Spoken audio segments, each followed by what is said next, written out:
Notcry was created to bridge the gap between the deep lore of Genshin and its main story. And now that the Luna 1 Archon quests are finally out, we're left with more questions than ever. And honestly, that's the best part. That's exactly what has me hooked on this story, so much so that I've spent way longer than usual picking apart every detail of these quests. So let's just dive right in. Notcry is an autonomous region south of Snezhnaya and is considered one of the harshest places in Teyvat. It has no Archon and no central government. Instead, the closest thing to a legal authority is the Voynich Guild, a powerful merchant group based in Nasha Town. But Notcry isn't like anywhere else we've seen before, because its people don't rely on traditional visions or elemental power as we've known it. The people of Notcry are able to use a special power known as Kuvaki that predates the Archons of Teyvat. Kuvaki is a pure primordial form of elemental energy originating from the moons. There are two major conflicts in Notcry at the time of the Act 1 and Act 2 Archon quests. First, the Fatui have their hands all over the region, trying to claim it as sovereign territory for the Tsaritsa. They've also pulled moon fragments down from the sky.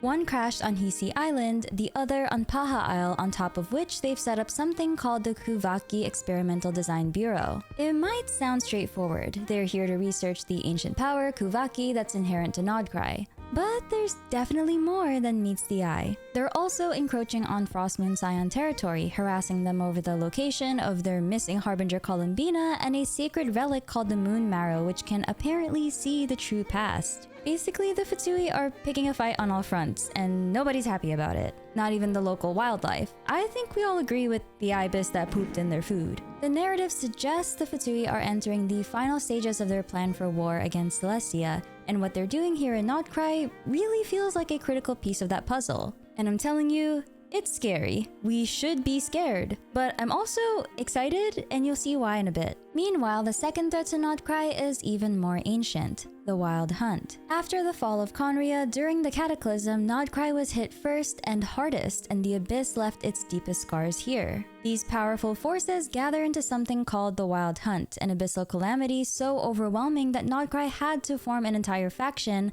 the Lightkeepers, just to fight back. Nasha Town even has a massive Kuvaki cannon built by Aino dedicated to holding the Wild Hunt at bay. And here's one of many lore bombs. This Wild Hunt is led by none other than Rarier, one of the 5 sinners of Khaenri'ah. Throughout all of this chaos, Traveler has their own mission. They're searching for their spaceship. Their spaceship that crash-landed here in Notcry. The logs inside might hold the truth about why they came to this world in the first place. But here's where everything unravels. If the spaceship really did land here, and if the past vision Columbina showed us is actually true, then we have to ask, what does that mean for the sibling? Did they ever exist in the first place? Or have we been chasing nothing more than an illusion this whole time? This one detail alone has flipped the entire lore of Genshin upside down. Yet again, we're connecting dots from version 1.1. 5 years ago, trying to figure out how all these lore bombs fit. The lore payoff has been incredible so far in Luna 1. Questions we've been asking for years are finally getting answers, and it feels like all those scattered pieces of lore we've been collecting over time are finally clicking into place. These writers clearly approach these Archon quests differently than anything we've seen before, and likewise, I had to completely rethink how I even approach these analysis videos. There are so many lore threads to pull on and discuss, and we're going to cover all of them, even if it takes a series of videos. I still have to play the world quests. But first, let's ground ourselves in what the quests actually confirmed. So here are the top 5 lore reveals from version Luna 1, Acts 1 and 2, with the last one being the most mind-blowing of them all. First, Lauma knows the moon in the sky is fake. She's aware of the false sky. Remember when Mawika punched the hole in Natlan's sky? Or when Nahida bargained with Dottore to uncover the truth about it? Or even earlier in version 1.1 when Scaramouche flat out told Traveler and Mona the sky was fake? Well, Lauma figured this all out on her own. But imagine telling a devout civilization that the moon they've prayed to for generations is just a lie, a projection, pixels. This is one of the biggest secrets in Teyvat, and it means a whole lot for both Notcry's history and the history of Teyvat as a whole. Second, the Fatui's Kuvaki Experimental Design Bureau isn't just a lab. It's a weapons project. The Fatui are trying to build a weapon of mass destruction powered by Kuvaki. But the question is, what do they want to destroy? That's left unanswered in the quests, but if you pay attention to the Nodcry promotional trailers, there are hints. And those hints suggest the Fatui are preparing to do something extremely blasphemous. Third, Columbina. We got her backstory, we learned how she became the moon goddess of the Frost Moon Scions, but then she drops these cryptic lines. Why is the moon treacherous? What does it mean when she says she wants to return to the moon that belongs to her? Obviously, these aren't throwaway lines. They tie into the mystery of Teyvat's 3 moons, which are finally starting to take center stage in the main story. She deserves her own section because we learned so much about her. Fourth, Rayrir. The sibling we encountered during the Archon quest turns out to be Rayrir, disguising himself. And here's the scary part, he was only using a fraction of his power, yet he still pulled off this nearly perfect imitation and caused considerable destruction. Rayrir is also the first of the 5 sinners of Khaenri'ah that we've truly met, which makes you wonder if this is what 10% looks like. What's he like at full power? And finally, the biggest lore bomb of all. Traveler's spaceship first landed in Nodcry. Traveler recognizes the Kuvaki energy here as the same power they felt during their arrival. But the memories don't line up. We only see 2 stars in the cutscenes of their arrival, yet they shared a single ship. If there was 1 ship, why 2 stars? Did Traveler misremember? Has their memories been tampered with? Or worse, was the sibling never real to begin with? There are other things I want to dive into outside of these 5 points, including one where I think Genshin may have revealed way too much of the Sarita's backstory a little earlier than maybe they should have. But we'll get to that in just a bit. Let's start with the first lore bomb we listed. Lauma knows the moon in the sky is fake. She knows about the false sky. Now, what even is the false sky and why does it matter? We've seen characters talk about this for years. Cryptic books mention it, and even Scaramouche flat out told us about it. But in Nodcry, this detail stops being a background mystery and becomes a central part of the story. Which begs the question, if the moon above us is a lie, what happens to a people who have built their entire identity around worshipping it? The false sky is basically a giant shield, a firmament wrapped around Teyvat by the Heavenly Principles. It was created after the Heavenly Principles defeated the 7 dragon sovereigns and claimed the world for humanity. Nabu Malikata, the goddess of flowers, and Sumeru remembered a time when 3 moons once hung in the heavens, but now we only see 1. Those 3 moons were the Eternal Moon, the Frost Moon, and the Iridescent Moon, also known by their names Arya, Sonnet, and Canon. The moons were created by the Dragon King Nibelung to govern the world while he wandered the cosmos. Each moon had a role. The Eternal Moon, the largest, carried such immense Kuvaki that it shaped the ocean tides. The Frost Moon was the brightest, its glow a lantern of night. The Iridescent Moon was faint and small, but produced fleeting halos of light when it did shine. But when the Heavenly Principles seized control of the world, the moons were forced under their authority. That's also when the false sky was created, cutting Teyvat off from the rest of the universe. Humanity thrived under the Heavenly Principles and their 4 shades, at least for a time. But then came the Great War of Vengeance. Nibelung returned, wielding the power of the Abyss against the Heavenly Principles. The Great War of Vengeance ended in ruin across Teyvat, the Heavenly Principles wounded but victorious. And what of the fate of the 3 moons? This is where things get messy. Some stories say the sisters killed each other. What's confirmed is that 2 moons were destroyed and only 1 is intact. Lauma's story and the Song of the Welkin Moon event give us the clearest picture of what happened when the moons were destroyed. When the Eternal Moon fell, it threw heaven and earth into chaos.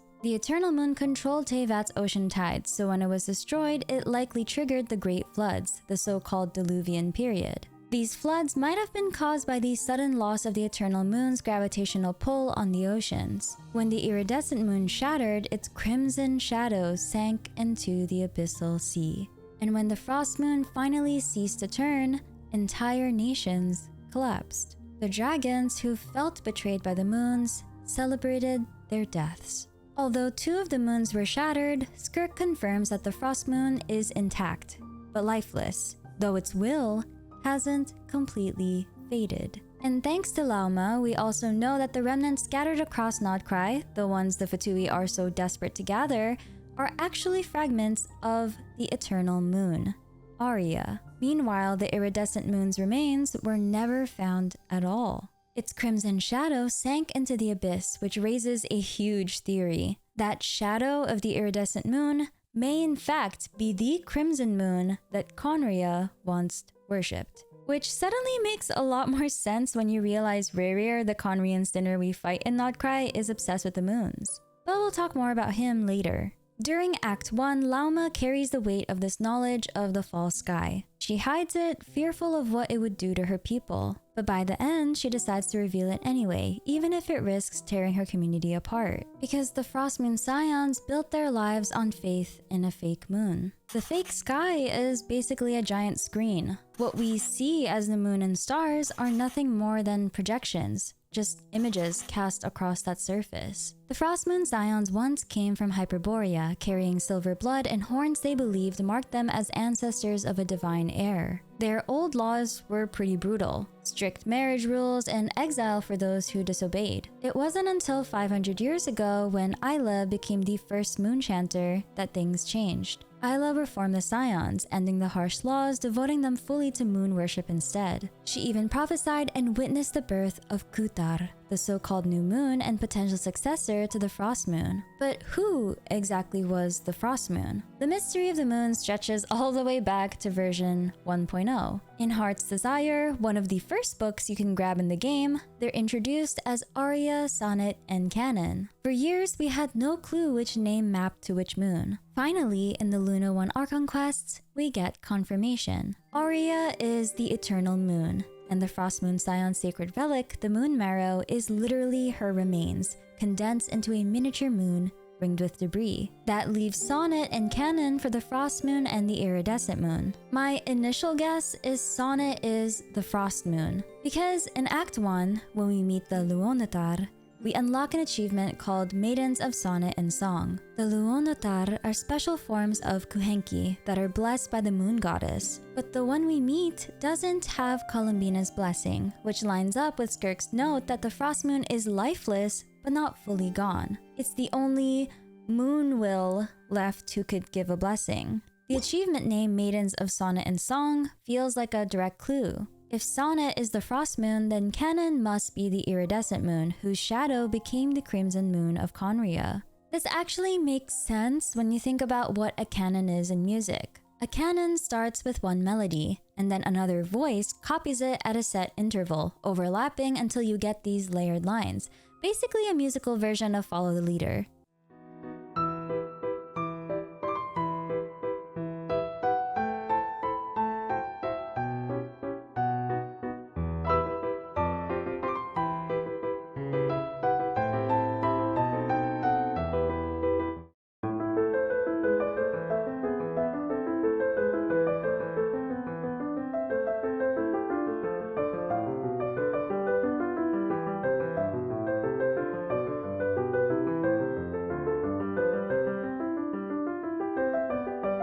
This technique was especially common in Baroque music. So calling the iridescent moon or the crimson moon canon fits because the abyss does the exact same thing. It imitates, it copies, it creates shadows of what's real. The Conrians even made rune machines that mimic organic creatures. The abyss created a shadow version of Xiuhkotl, the pyro dragon sovereign. And the crimson moon itself is described as just that, a shadow, a copy of the shattered iridescent moon. Crimson Moon is a name that should be familiar because it ties directly to Arlecchino, who is still one of the most mysterious harbingers even this far past her release. She's a descendant of the Crimson Moon dynasty, and it's from them that she inherits the Bale Moon blood fire running through her veins. In her story quest, we see just how powerful it is. A potion can be brewed from her cursed blood, which completely erases a person's memories of the House of the Hearth. It can kill someone's current self, or that chapter of their life. Even without the potion, her flames leave behind after images of those she's killed.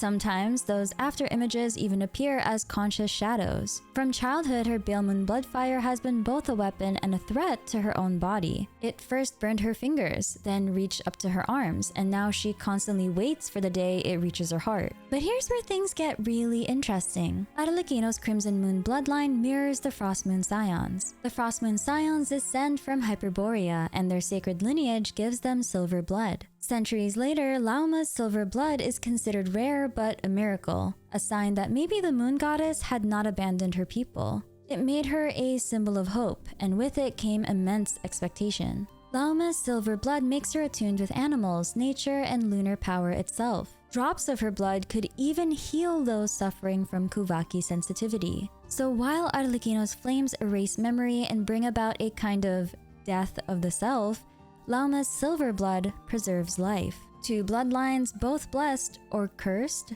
by the moons. And when you put those side by side, it almost feels like we're looking at reflections of the four shades: life, death, time, and space. After all, there are four shades, and there are 4 moons. 3 moons plus the prophecy of a new moon. That parallel is probably not a coincidence. The 4 shades were created by the heavenly principles, the same being who created the false sky, the massive shield wrapped around the planet. The false sky is just a projection, and the real sky lies beyond its barrier. This is exactly why Lauma's decision in the Act 1 Archon quest matters so much. If the Scions kept devoting themselves to the moon they see in the sky, their faith would be wasted on an illusion. And that's why she risks everything to reveal the truth. For her, it's about breaking a cycle and tearing down blind devotion to a false image so her people can finally step into a future where they don't have to depend on a power beyond themselves. Lauma is aware of the false sky, and so are the Fatui. Which brings us to the next major reveal confirmed in the Nodcry Archon quests.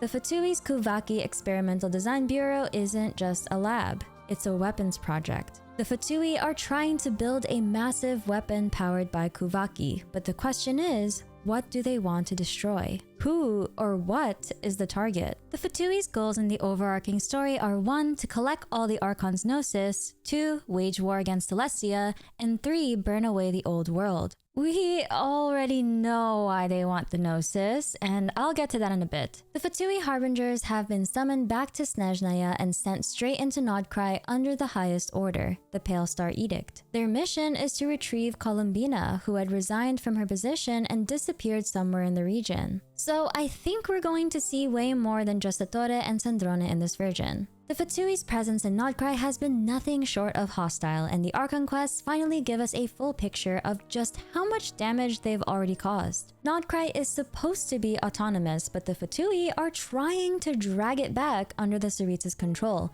claiming it as sovereign Snezhnayan territory. To make things worse, they've been relentlessly harassing the Frost Moon Scions, demanding not only the whereabouts of Columbina, but also their most sacred relic, the Moon Marrow. And their aggression doesn't stop there. The Fatui have actually pulled down remnants of the Eternal Moon itself. One remnant crashed into Hisi Island, another onto Paha Isle, and on top of that second impact site, they've built something called the Kuvaki Experimental Design Bureau, the foundation of a massive weapon project powered by Kuvaki, a Fatui Death Star. And here's the chilling part. We don't know yet what the target of that weapon is supposed to be, but we do have some clues. First is in the God's Limits teaser. It heavily suggests that the Fatui might actually be planning to kill a god. And the most obvious target, the Heavenly Principles. We're told they're currently asleep, so really what better time for the Fatui to strike than now? In Prelude to Moonlight, Nicole Rain leaves us with one cryptic line. While the Fatui look to the stars above, trying in vain to seize the false firmament. This gives us reason to believe that the Fatui's real goal is to destroy the false sky, the barrier separating Teyvat from the rest of the universe. And they might actually have 2 different ways to do it. Either they're planning to fire a massive Kuvaki-powered laser directly at the false sky, or they're trying to harness Kuvaki's magnetism to drag the corpse of the Frost Moon back down, letting its impact shatter the false sky itself. We already know the Fatui have managed to breach the false sky before. They were able to bring down the remnants of the Eternal Moon, with fragments crashing into Nodcry. Lauma says herself she met Columbina not long after those remnants fell, and Columbina admits she's already fulfilled her oath to the Tsaritsa, though at the cost of exhausting a huge amount of her own power. That suggests it was Columbina who helped pull those moon remnants down in the first place. Which leads us to another possibility. Maybe the Fatui need those fragments of the eternal moon to build up enough Kuvaki energy to bring the frost moon, another moon, down. But that leaves us with the biggest question of all. What does destroying the false sky actually achieve for the Fatui? What's the endgame here? We don't have solid confirmation yet, but we can make some pretty strong guesses. And from what I can see, there are two major things the Fatui might be after, with the first one being extremely game-breaking. Destroying the false sky will end Celestia's monopoly on fate. If the false sky is what encodes the destinies of everyone in Teyvat, then breaking it might free everyone from the script Celestia has imposed on them since the very beginning. Now, to understand this theory, we need to go all the way to version 1.1 and the Unreconciled Stars event. This was the first time we ever heard the words, "the sky is fake," and it came from none other than Scaramouche, a Fatui harbinger. During the event, Mondstadt observed a strange phenomenon where falling stars were crashing down onto Teyvat. Traveler, Paimon, Mona, and Fischl went to investigate. But here's the problem. If the false sky is really a barrier separating Teyvat from the rest of the universe, then how can stars even fall through it? Even weakened, it shouldn't just let anything slip by. The Fatui project just started a couple months ago according to Lauma, which leads to the unsettling possibility the stars we've been looking at this whole time might not even be real. Think about it. In the night sky, stars sometimes appear in front of the moon. That makes no sense in the real universe. And in Unreconciled Stars, Mona even says that those meteorites, those so-called falling stars, came from someone's constellation. But how could that be possible? The answer may lie in the Irminsul. Irminsul is the great tree that records all the history and memories of Teyvat. It can even grow crystalline Irminsul fruits like the ones we saw in the Energy Amplifier Initiation event. And if you look closely at the fallen stars from Unreconciled Stars, they're identical to Irminsul fruits. That means everyone's constellation isn't made of real stars at all.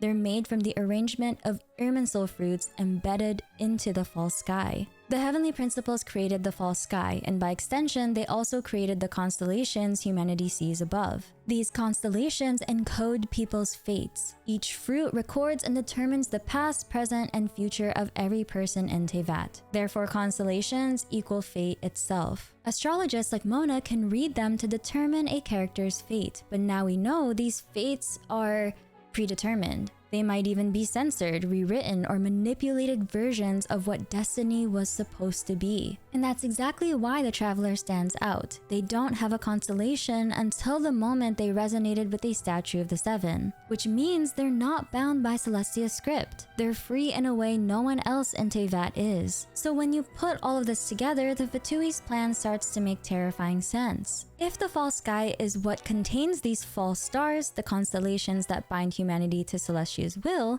then destroying it would break Celestia's control of fate. Whether that would truly liberate everyone or just unleash chaos, that's the question we're left with. Remember, the false sky is trying to protect us from something out there. The Irminsul is most likely inspired by Yggdrasil, the world tree from Norse mythology. In those stories, Yggdrasil's branches stretch all the way up into the heavens. Genshin mirrors that idea with the Irminsul. It's technically the world tree of Teyvat. Its roots are the ley lines and its fruits are the stars which record and shape everyone's fates. Now here's where things get interesting. In that land, the Sage of the Sacred Flame tells us that the Heavenly Principles converted the ley lines into a girdle that defends the planet. If we take that literally, it means the ley lines, the roots and branches of Irminsul, were reshaped into a kind of shield around Teyvat. And that shield is what we now call the false sky. Going by this logic, we can assume that the false sky was built out of the Irminsul itself.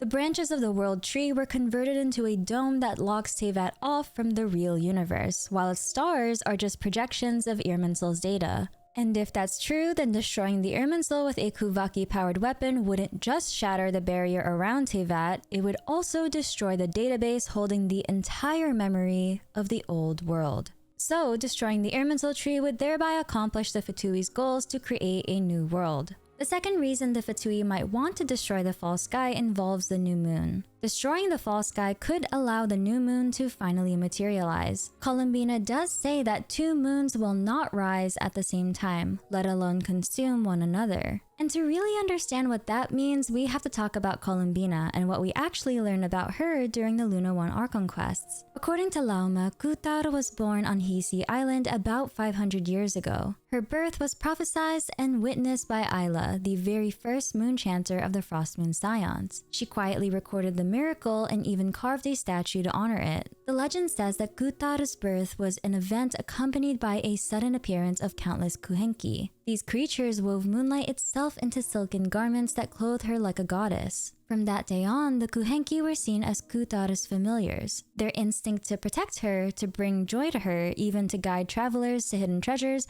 traces all the way back to that moment. And here's a fun detail. The kuhenki actually resemble rabbits, which is no accident because it ties directly to the old myth of the rabbit on the moon. You've probably heard of it. The markings on the moon's surface across different cultures are seen as the outline of a rabbit. In Chinese folklore, there's the moon rabbit or jade rabbit Yutu, who lives alongside the moon goddess Chang'e and endlessly pounds the elixir of life. Columbina herself tells us that it all started when the Frost Moon Scions found her. Before she even understood what was happening, they were already calling her their goddess, and in her own words, she had no reason to decline. But even then, she admitted something was always missing. That emptiness only fueled the Scions' greed and doubt. Over time, Columbina realized this place was never truly her home. The Scions asked her for everything. They wanted her to forge weapons, drive out their enemies, and help them expand their territory. And she did. She gave and gave until one day she simply couldn't anymore. That's when she asked the question that still lingers: if mortals can turn to the gods when they are powerless, then who do the gods turn to when they have nothing left to give? And with that, she left, only to experience similar treatment in the Fatui. The only ones who ever seemed to treat her well were Arlecchino, Sandrone, and apparently La Signora. But just a few months ago, after the two ancient moon remnants fell from the sky, Columbina was spotted on Hisi Island once again. That's when the Fatui presence in Nodcry turned aggressive. They've been harassing the Scions ever since, and according to Sandrone, there's even an official search warrant out for her, although Sandrone herself doesn't turn Columbina in. What makes Columbina even more mysterious is her name, or rather, her lack of one. Kutar is the title the Frost Moon Scions gave her, taken from Hure Kutar, their name for the frost moon. Columbina is the name she received from the Fatui, but she claims she doesn't know her true name at all. Columbina was born in Teyvat alone, with no one around to name her. But here's the real question. What even is Columbina? The Frost Moon Scions worship her as the new moon, but she herself says her power actually comes from the frost moon. So if that's the case, does that make her the true new moon? Or is she just the rebirth of the frost moon itself? After all, Skirk told us that the will of the frost moon hasn't fully dissipated. If that's true, then maybe Columbina is simply that will reborn into a new form. But hold on, it gets even more confusing. In Nodcry's reputation system, Silver Moon Hall Selenic chronicles, when you finish all the quests, you unlock the wings of the Silent Moon Wind Glider. Its description reads, a stylized wind glider gifted to you as a mark of the Welkin Moon's acknowledgement and recognition. So wait a second, does that mean Columbina isn't the Frost Moon or the New Moon at all, but actually the Welkin Moon? So now we're left with this mess of possibilities. Is Columbina the Frost Moon reborn, the prophesied new moon, or the avatar of the Welkin Moon itself? Of course, one possibility is that Columbina really is just the Frost Moon reborn. That's the simplest explanation. If she really is the Frost Moon reborn, then at some point we can probably expect her to merge with the lingering will of the Frost Moon that's still kicking around. But I think there's actually a way for all of it to be true at the same time. That she's the Frost Moon reborn, the new moon, and the Welkin Moon. Here's how I picture it. The word Welkin is an old term that means sky or heaven, but more specifically, it refers to the vault of the sky or the firmament in 12th century Middle English. So when we talk about the Welkin Moon, we can literally translate that to the moon of the false sky. In other words, the Welkin Moon isn't its own celestial body at all. It's a projection. Think of it like taking a picture of the frost moon and beaming it onto a giant screen. The real moon is still there, but what we see in the sky is just a projection, the Welkin Moon, an imperfect copy. Now, Columbina herself said that each moon belonged to a moon goddess, so here's the idea. When she was born, the closest moon she could latch onto wasn't the original frost moon. It was the Welkin moon, the projection or copy of the frost moon. That's why she refers to herself as carrying the frost moon's power, but also why she can't fully call herself the frost moon either. In a weird way, the frost moon is like her mother. The lullaby she sings, if taken literally, even hints at that connection, with the frost moon as the mother and her as the daughter. The frost moon exists first, and because of it, the Welkin moon, the imperfect copy, exists too. Columbina tells us her one wish, to return to the moon, to her home where her story is written. If Columbina really is the Welkin moon, then she isn't the frost moon itself. She's currently an imperfect copy of its power, which means the home she might long to return to wouldn't be the projection in the fall sky, but the real frost moon that projection was copied from. She says her story was written on the moon, but if she's just the avatar of its projection, then it explains why her story feels incomplete.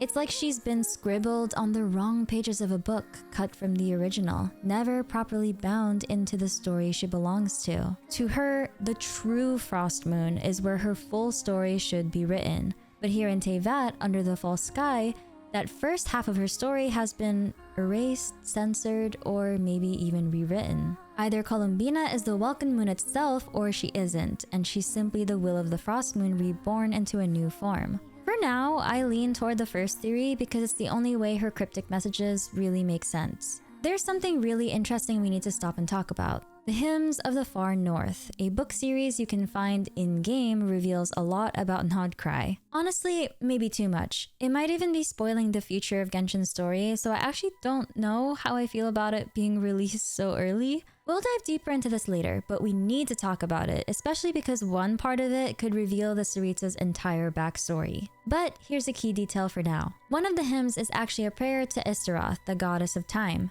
asking her to protect the 4 imprisoned moons. Now pair that with what we learned in the Song of the Welkin Moon web event, where Nodcry itself is described as the remnant of a 4th moon that failed to fully materialize. This mysterious 4th moon might actually connect to the story told in Ineffa's weapon, the Fractured Halo. Thousands of years ago, after the Heavenly Principles had already conquered Teyvat, but before the Great War of Vengeance, the Pyro Sovereign stepped in to stop the dragons and the Sage of the Sacred Flame from creating another moon, something they called the Great Miracle of Moon Forging. It makes sense why we find a prayer to Istaroth, the god of time, begging her to protect the 4 imprisoned moons. It suggests that at the time, the 4th moon project was already underway and Istaroth was still actively being worshipped. 4 moons make sense for Columbina as well, who should be a goddess of her own moon. But if there really was an attempt to forge a 4th moon, then we already know how that story ended. The project failed, and the land of Nodcry itself was formed over the remains of that 4th moon that never materialized, which would mean Nodcry is literally the corpse of a failed celestial body. So if Nodcry is basically the corpse of that failed 4th moon, then what does that make Columbina? She might be the living continuation of what that moon was supposed to become. And that's where a paradox comes in. Her essence or her powers ties back to the frost moon, but her birth, her origin, and destiny are tied to a 4th moon that failed to materialize. And sitting right between the true frost moon and the failed 4th moon, the Welkin moon. That explains Lauma's words, the prophecy of the moon goddess came to pass, though not quite. Columbina is a moon goddess, but maybe not a perfect one. At least, not yet. Let's talk about Columbina's flowers. These flowers have grown in Nodcry for generations, and they're extremely sensitive to the ebb and flow of Kuvaki. When Columbina is calm, the flowers glow blue. When she's angry, they turn red. And when she's unwell, the flowers in her domain fade to white. I think this might be connected to the fall sky itself. Remember, the fall sky projects a blue sky, but it's actually made of red pixels. So if Columbina really is tied to the Welkin moon or the fall sky moon, maybe her condition reflects the health of the fall sky. Alice once claimed that the borders of Teyvat are weakening. And if we look at the description of the all-devouring narwhal, it suggests that Teyvat is separated from the larger universe by barriers created by some higher power. But those barriers have been constantly under pressure, with the universe itself trying to infiltrate Teyvat. That means the false sky could be more fragile now than it has ever been. And the Fatui dragging down moon remnants is probably only making things worse.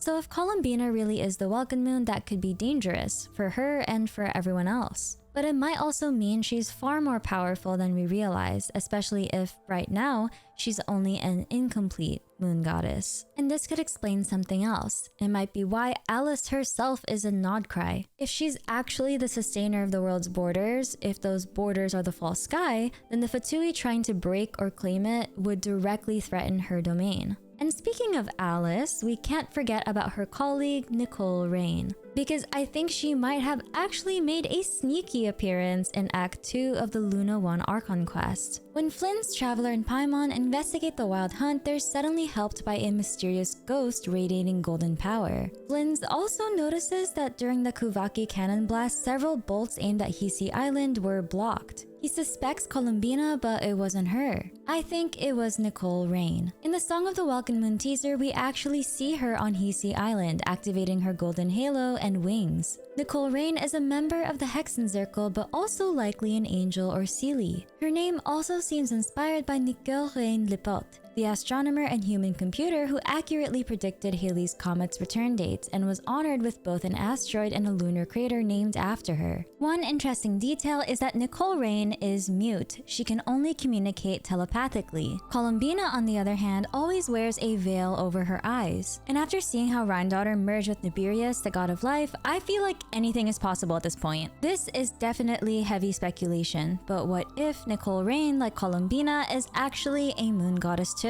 Maybe even the residual will of the frost moon itself. Again, this is strictly a theory, but the witches have a pretty stacked roster working behind the scenes. But while she's working in the background, another figure is stepping forward. Rayrir, Rayhir of Solnari, whose obsession with the moons fuels more chaos than Nodcry. He's one of the 5 sinners of Conria and the first one we've actually met face to face. Technically, we did meet Vedrfolnir, Dainslef's older brother, but that was only through our siblings' memory in the Caribert Archon quest, so I don't really count it as a direct meeting. What's exciting here is that Genshin finally confirmed something we've been theorizing on this channel for a long time.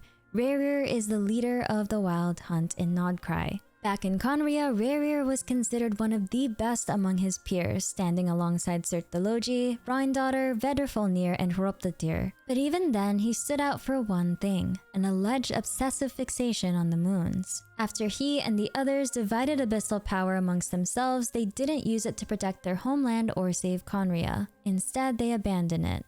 That betrayal is what earned them their infamous title, the 5 Sinners of Conria. At some point after the Cataclysm, Rayrir formed the Wild Hunt. But something happened to him that changed everything. He fell into what's described as the moon's reflection, a place considered a point of no return. From that moment, the Wild Hunt began to spiral out of control. Somehow Rayrir survived, being torn into countless pieces and hurled into the swirling chaos of time itself. Almost sounds like he went through a black hole. Thanks to the abyssal power he carried, possibly combined with Renova's curse of immortality, his will lived on even though his physical body was completely destroyed. His remains were scattered across Nodcry, but his will was strong enough to pull fragments of himself back together, creating a broken phantom-like form. His main component, or his heart, ended up sealed inside Flynn's lantern. It's interesting that Rayrir's body appears to have been shattered into crystals, very similar to Vedrfolnir, another of the sinners who we learned in the Caribert Archon quest speaks from a massive crystal. This might be one of the punishments placed on the sinners, or maybe even their crazy experiment, and it could explain why Rhine-Daughter had to merge with the heart of Nibirius, the god of life, just to survive. Rayrir has the power to copy other characters, though not perfectly. It's the same trait we've observed with the Abyss and one that Conria has tried to reproduce with their own machines. During this quest, he even disguised himself as our sibling, which means the sibling we explored the domain with wasn't our real sibling nothing at all. At the very end of the Act 2 Luna 1 Archon quest, we find out that Varka was tracking Rerir the whole time. There's actually a subtle hint about this right at the beginning of Act 1. When Traveler and Paimon visit the flagship, Damien mentions that Varka had left for Lake Amsvartnir. The location isn't accessible in-game yet, but its name already gives us a huge clue. In Norse mythology, Amsvartnir means pitch black. It's the lake that contains the island Lingvi, the place where the gods bound Fenrir, the monstrous wolf destined to break free during Ragnarok. Fenrir helps to ignite the flames that bring about the end of the world, the collapse of human society, and even the death of Odin himself. So, if Varka and his knights were heading to Lake Amsvartnir,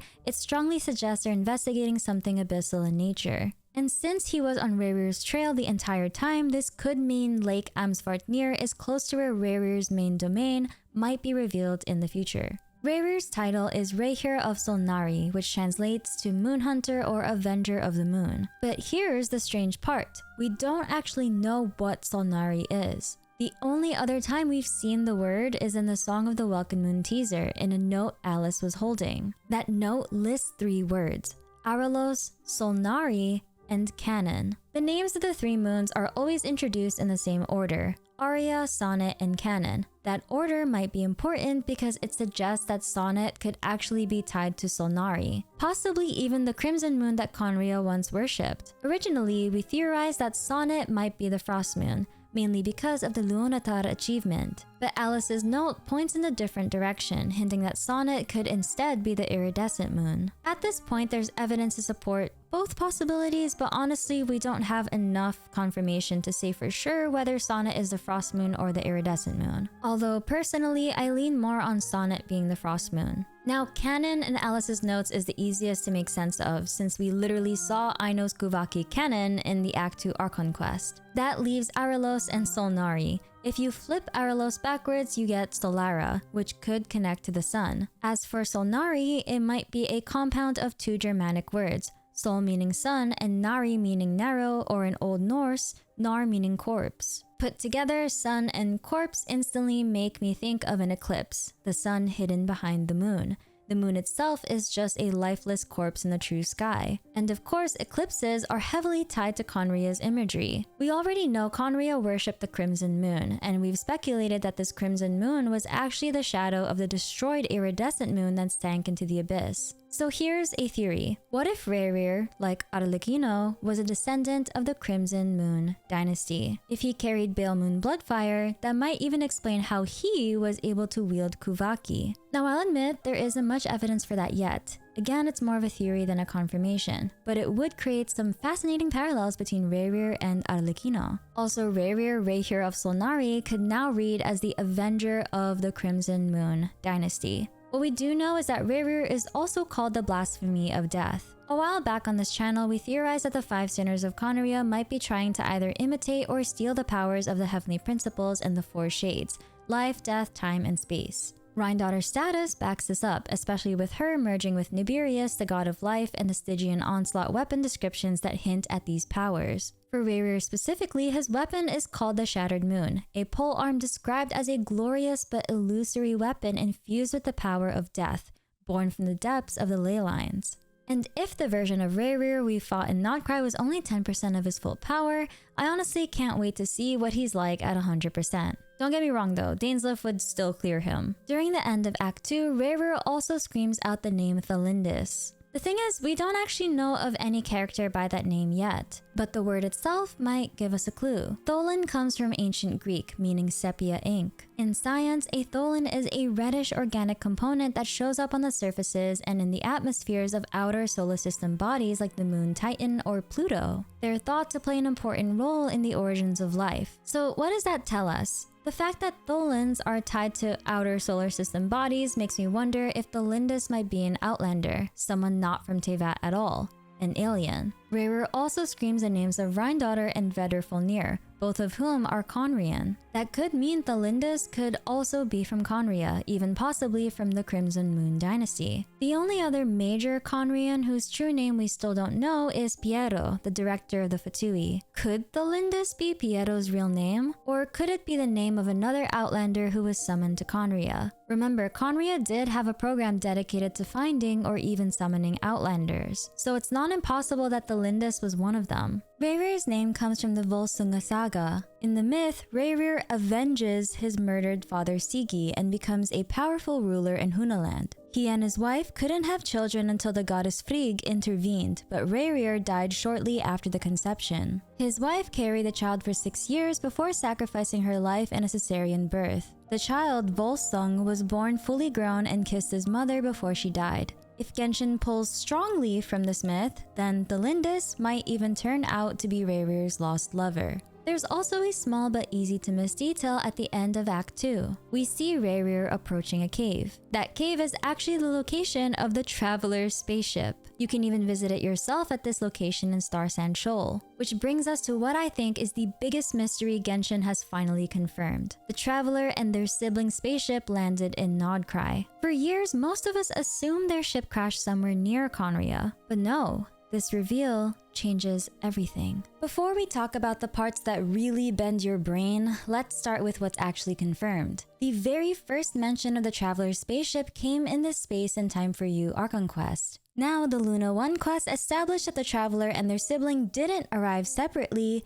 they arrived together in a single ship. The vessel carried 2 cryo-sleep chambers, one for each of them, and each chamber required its own key. The spaceship also eerily resembles ancient dragon tech. According to the Traveler's account, their ship crash-landed in Nodcry. An unknown amount of time passed, long enough for thick moss to grow over it. The Traveler was eventually woken up by their sibling during the Cataclysm 500 years ago. The two of them then tried to leave Teyvat, but were stopped and separated by the unknown god, someone we now know to be Asmodee, the god of space. In the siblings' version of events, things play out rather oddly. They claim they were the first to wake up from hibernation, and when they did, they had no memory of the Traveler at all. Instead of waiting, they left their still sleeping twin behind and made their way to Conria. Once there, the last King Irmin actually appointed the sibling as heir to the throne. To the court of Conria, they were seen as a savior, a source of hope and strength for the kingdom. But this role came at a cost. 500 years ago, King Irmin performed a ritual to turn the sibling into a vessel for abyssal power. The sibling had planned to save Conria from collapse, but that plan changed the moment Diradith told them that the Traveler was looking for them. Faced with the choice, save an entire nation or reunite with their twin, they chose the Traveler. They seemingly rushed back to Nodcry to the site of the crash, woke up their twin, and urged them to flee the planet. What we don't know is how long the sibling was awake before all this.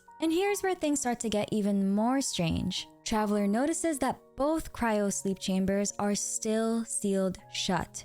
Both. So how could one of them already be outside? That detail reminds me of something Nahida once told the Traveler, and it makes things all the more confusing. Nahida explained that while Irminsul and even the Fatui recognize the Traveler as a descender, their sibling is not. Outlanders are just aliens in general, but Descenders are something else. They're beings who can defy the will of this world. Irminsul shouldn't have records of a Descender, and yet it has records of the sibling, which would only be possible if the sibling actually belonged to Teyvat. That's already a contradiction because according to the Traveler's own memories, they both came from a world beyond Teyvat. However, Irminsul contains clear records of the siblings' sudden appearance in Conria and their journey across the 7 nations, but near the end of their story, the records become fuzzy. Nahida concluded that someone is deliberately tampering with Irminsul to obscure the truth of the siblings' fate. So we have to ask the question, was the sibling we've been seeing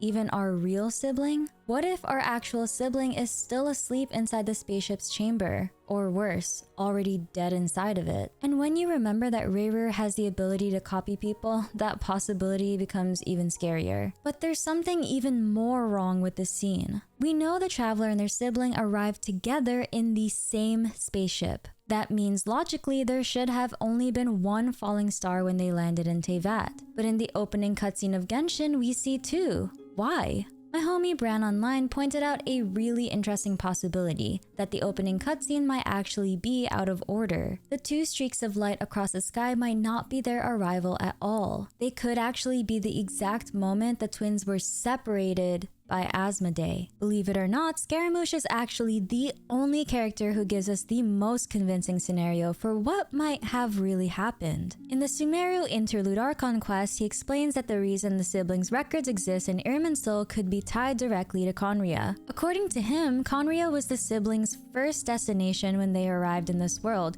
a point Nahida herself backs up. He also says the sibling came here because the heavens responded to the summoning. So here's the simplest explanation I can think of. Yes, the twin spaceship did land in Nodcry, but because of Khaenri'ah's summoning, the sibling was pulled straight from the ship and into Khaenri'ah itself. That would explain why, in the Moon Marrow's vision of the true past, both cryo chambers still appear sealed. Because the sibling wasn't woken up in the normal way, they were teleported out. And that's just one of many possibilities. Honestly, this topic alone is so big, it deserves its own dedicated video. I wanted to break it down here, but there's way too much to cover in one sitting. So for now, I think this lore bomb needs some time to marinate. For now, Columbina believes our spaceship has been intentionally hidden. She even says cryptically, perhaps someone has certain truths they wish to hide from us or from others. The only other person we know who's been to the crash site is Rayrir, but at this point the ship could be in anyone's hands. Speaking of the Moon Marrow and its ability to reveal the true past, there's a theory of mine that I've been holding on to for a while now, and honestly, I selfishly want it to be true. For the longest time, I didn't have enough evidence to back it up, but I think the Moon Marrow might finally give me the piece I've been missing. I've been theorizing that the Irminsul tree itself is made from the moons. One of the first clues that pushed me toward this idea comes from the Boatman world quest on Tsurumi Island. The Boatman's job is to guide souls back to the ley lines, which he calls the moon mansion that golden burns.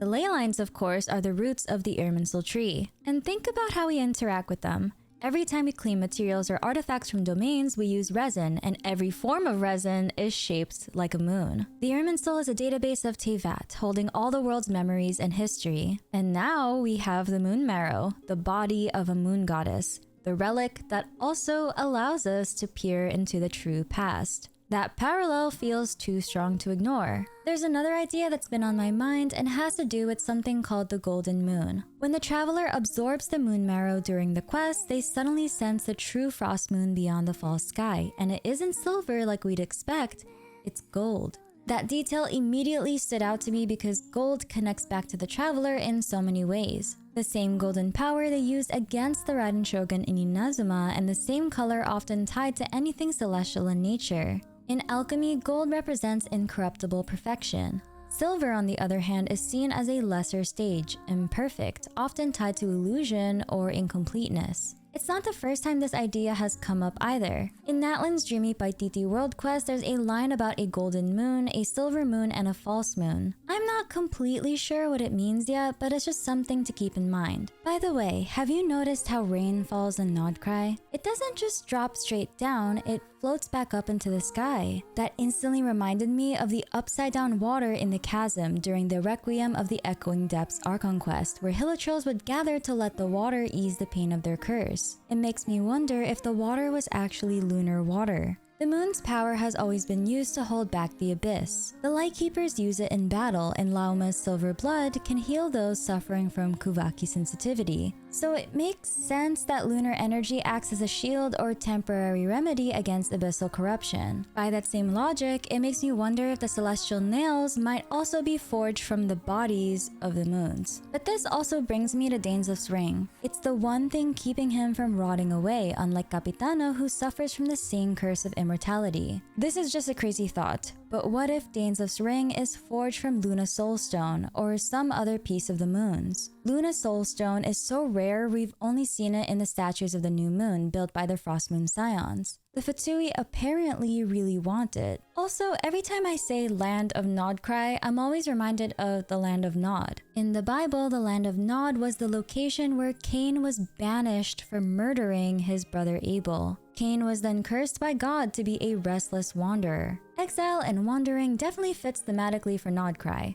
If the biblical land of Nod really is one of the inspirations behind Nodcry's lore, then it makes you wonder, who's supposed to be Cain and who's Abel? Unless this is something the world quests eventually answer. I still have to finish them. But what's really been stuck in my head lately is this brand new book collection Genshin just dropped. It's called Hymns of the Far North, and honestly, I think Genshin may have played their hand too early with this one. Because if I'm right, this book might have already spoiled the Tsaritsa story and her real reason for wanting every Archon's Gnosis. It could also explain why she's described as a god with no love left for her people. In the hymns, there's a passage, Prayer Song 16, that tells the story of a man named Saaralainen. He was in love with a beautiful woman, the daughter of Pakaisuko. Keep in mind, Pakaisuko translates to Father Frost, which could very well be another name for the Belitsar, the first Cryo-Archon. But Saaralainen never got his happy ending.